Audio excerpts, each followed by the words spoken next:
Assalamu alaikum wa rahmatullahi wa barakatuh. Brothers and sisters and fellow viewers, one of the magnificent qualities of a wali that always make me wonder and appreciate when I meet a person is their ability to be humble with all the accomplishments in life and their fame. And they carry themselves in a very subtle, humble form. And that is something that Allah subhanahu wa ta'ala appreciates. Allah subhanahu wa ta'ala in Surah Furqan introduces the qualities of the most righteous individuals who are the sincere, devoted servants of God. Where Allah subhanahu wa ta'ala says in Surah Furqan, verse number 63, وَعِبَادُ الرَّحْمَنِ الَّذِينَ يَمْشُونَ عَلَى الْأَرْضِ هَوْنًا. And the slaves of Rahman, when they walk on land, they walk in the most gentle, humble form. And that is something very powerful. Number one, to be recognized as a true slave of Rahman. And that is a quality that Allah subhanahu wa ta'ala recognized His Prophet sallallahu alayhi wa sallam with, where Allah says in Surah Isra, سُبْحَانَ الَّذِي أَسْرَى بِعَبْدِهِ لَيْلًا مِنَ الْمَسْجِدِ الْحَرَامِ إِلَى الْمَسْجِدِ الْأَقْصَى. Glory to Allah, who is pure from all faults and all doubt, is that He was able to travel, make His servant, Muhammad sallallahu alayhi wa sallam, Asra, in a portion of night, from Makkah all the way to Bayt al-Maqdis. And something to recognize that Allah calls His Habib, His chosen, Muhammad Rasulullah by recognizing His service to Allah, His being a servant to Allah, Abd. Here's the same recognition. There are 9 qualities in Surah Furqan that Allah appreciates and Allah motivates and Allah exposes of the true servants of Rahman. And the first and foremost quality of all of them is that this person is humble. And humbleness is not something that all of us have naturally. Some of us have it in us, within us, because we're just born in a family that are very humble. We're from a country or a community that are very humble.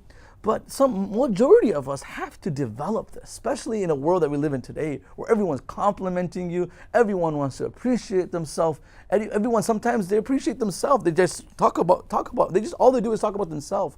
In this world, how can someone, detect arrogance and embed inside a true value of humbleness? And a man that stands out the most is Umar radiallahu anh.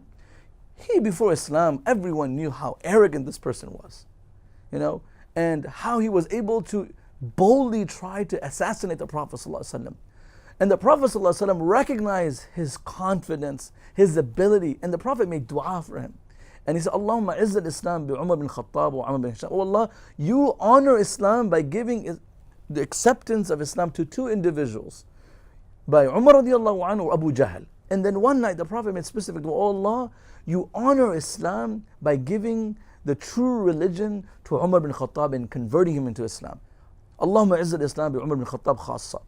This man was a man with qualities, who was handsome, he was tall, he was strong. The companions admired him. Matter of fact, the shaitan was afraid of him.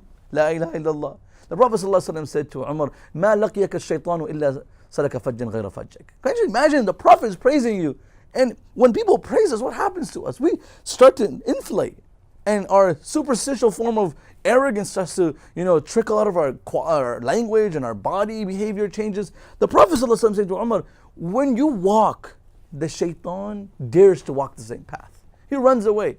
But this man, it's something to salute and admire, how he had to restructure his character and become humble. One day Umar radiallahu anh was walking the streets of Medina. This is a time when he was a leader of the world. 1/3 of the inhabited world was under his wing. Imagine such a leader. No entourage, just humbly walking with some of his students. All of a sudden, one of the sisters from the community approached Umar radiallahu anh and starts to lecture Umar radiallahu anh. And let me say it again, Amirul Mu'minin, the leader of the believing men and women of that time. And starts to lecturing Umar radiallahu anh, criticizing him, reminding him of the good that he could do for the people. And his head was just lowered. And she says, Ya Umar, kunta Umair. Ya Umar, you were Umair. And in Arabic, that's ism al-tasghir. You were a small form of Umar. You were small, you were young, no one knew you. No one asked about you. All of a sudden you became Umar, this great giant, right? Whose name when mentioned in the Roman and the Persian world, their walls would shake. All of a sudden you become this Umar.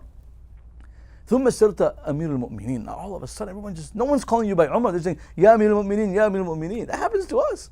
Oh Sheikh, oh Sheikh, oh Doctor, oh Doctor, oh Muhandis, oh you engineer, and oh you lawyer, and this attorney and teacher. And you get all these names and accolades and recognition. When you graduate, people give you big accomplishments. And how do we balance that? With all this accomplished, how do we still carry ourselves like Umar does right here? And he puts his head down and she says, Ittaqillah, fear God. Fear God. And we know how pious Umar was. The Prophet ﷺ says, Inna Allah wada al-haq ala lisani Umar. When Umar speaks, truth flows. Always in the fear of God. He would cry profusely in salah out of fear of Allah. She's saying, fear God. Imagine some random person after a khutbah comes to Imam, fear God. Like Imam is like, what are you talking about? This is Umar, just quiet. He says, Man khafa al-maut khashiya al-fawt. Anyone that's mindful of death will fear what's going to happen after death. And fears the lack of justice that they provide in service to community. And then she says, Man khafa al-hisab. Anyone that fears accountability on the Day of Judgment, he's always mindful of the punishment if they compromise in true form of justice. And he's stunned and humbled. And then the student of Umar radiallahu anhu says to the lady, says, Ittaqillah ya amatallah. Oh, sister, this is Amir al-Mu'mineen. You should fear God. How could you just walk up to him and start criticizing him? And Umar radiallahu anhu looks at him, he says, Atadri man hadhi? To his student, do you know who this person is? Do you know who this individual is who's made me stand here in the scorching heat and is chastising me and correcting me and advising me? Do you know who this person is? Even if there is a person that we don't know their accolades and their backgrounds, we should always respect an individual. They don't need to be someone recognized or accomplished for us to be humble in front of. Irrespective. Sometimes we need to just calm down. Throw the cape of arrogance away and just lower yourself and listen. Even a child can be beneficial, right? So Umar radiallahu anhu says, هذه خولة بنت ثعلبة. This is the great Khawla. Who is this great Khawla? Umar radiallahu anhu says, in background, this sister came to the Prophet ﷺ in a personal matter. This wasn't no religious, personal. It's, of course, everything personal in the life of the Sahaba was all around Islam and religion, but this wasn't regarding her salah or siyam. This was her personal life. She came to the Prophet ﷺ complaining about her husband and the possibility of a divorce. She came to the Prophet ﷺ and she complained, and the Prophet ﷺ didn't give this sister an answer that she was satisfied with. She wanted an answer that can help her rejoin her relationship with her husband. And the Prophet ﷺ said, this is the verdict, and it's been the verdict. And when she hears this, she's not satisfied. She turns her head, raises her hands, asks Allah, she starts to cry. All of a sudden, revelation starts to descend. And Aisha radiallahu anha says, we moved back and I could see the Prophet sweat. And a new revelation was coming. And Umar radiallahu anhu is referring to this sister. He said, Hadi Khawla, whose voice, whose cry was heard above the seventh sky. Who is Umar to walk away when she's speaking to Umar bin Khattab? قد سمع الله قولها من فوق سبع سماوات والعمر أحرى أن يستمع قولها. Who is Umar to question and walk away from this sister when she's speaking? And that quality of humbleness wasn't in Umar the first day he became Muslim. He developed that.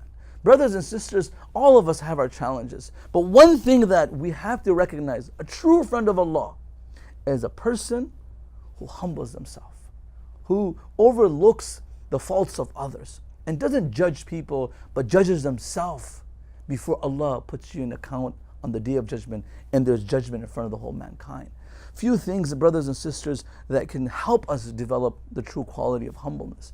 Number one, that I use very often, is to look back at our own mistakes. Who are we?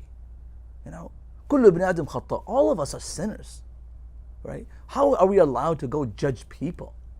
And when we look back at our weakness, sometimes when there's like a scar or a pimple on someone's face, people are afraid to walk in front of public and might be judged, right? We thank God that He hides our mistakes. When there's a physical blemish, We feel a little, we lose confidence. We feel a little isolated. We do this to ourselves. We shouldn't. But when there's sins within us, we know that. And physical blemishes are nothing compared to spiritual loss and blemishes within. How are we allowed to walk around with this haughtiness, arrogance, thinking we're better than someone? We're full of mistakes. So that's number one. That should help us become humble. Number two, where did we origin? What's our origin? Where did we come from? Our inception is from a fluid. It's not like we're made from gold and silver and diamonds. We're made from a drop of fluid. Min ayyi shay'in khalaq. Allah says, what was this human created from? Min nutfa khalaqahu faqaddar. We made him from a drop of fluid. All of a sudden, how? How is this little kid just stand up and look into your eyes? That's what we say to our children. Imagine how Allah perceives us. How is this little fluid standing up and questioning my religion? Right? How is this little fluid all of a sudden with all these limbs abandoning prayer and looking down at people out of arrogance? How? So remembering our inception, we are a fluid. And where we're ending, what poet says, عَجِبْتُ مِن مُعَجَّبٍ بِصُورَةٍ. I'm amazed by people, how they could be arrogant in their beauty and their lifestyle. كَانَ بِالْأَمْسِ نُطْفَةً مَذِرَةً. Yesterday, years ago, they were just a drop of fluid. That's it. وَفِي غَدٍ بَعْدَ حُسْنِ صُورَتِهِ. And tomorrow, after their beauty diminishes, يَسِيرُ فِي الْقَبْرِ جِيفَةٍ قَذِرًا. They will become a dead flesh that will be buried into the ground, that has no beauty in the sense of they have to put on some fragrance. And if you leave it out dried, it would have a bad odor. That's the ending of every human. From beginning is a drop of fluid, and the ending is this dead body that's going to be lowered into the grave. So no reason to be arrogant. Number three, brothers and sisters, is that we always should make dua to become humble. And this was a prayer that our tradition teaches us. Allahumma ja'alni fi ayni saghira wa fi ayni nasi kabira. Oh Allah, make me minimum. Make me insignificant in my eyes, but make me magnificent in the eyes of people. Naturally everyone likes to be appreciated. There's nothing wrong with that. But to always, feel neglected when someone doesn't appreciate you, then you need to check the pulse of the quality of humbleness within.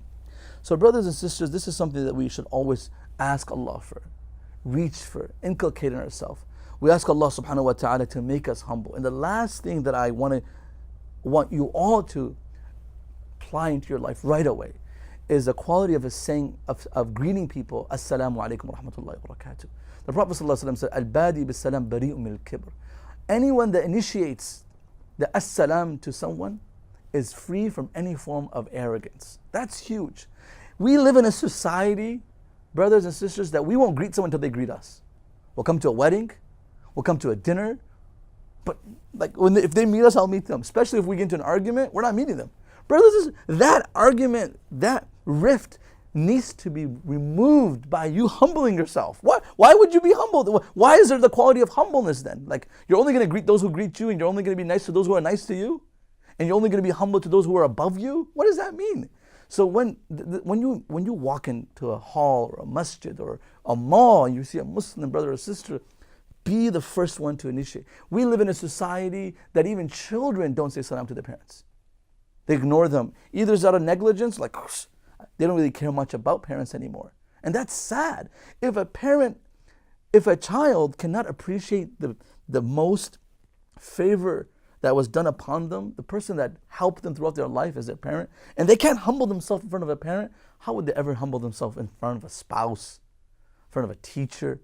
So we have so much to talk about, but these are 4 practical advices that I want to remind myself and all of you to develop the quality of humbleness. We ask Allah subhanahu wa ta'ala to make us humble and to resurrect us with the most humble, the Prophet Muhammad sallallahu alaihi wasallam. We ask Allah to make us amongst those who are truly His friends, wali of Allah. And when people meet us, before they can recognize our success, they're left with this wonder and this shockwave. How is this person so accomplished, but at the same time, very humble? May Allah make us amongst them. Wa akhiru da'wan alhamdulillahi rabbil alameen.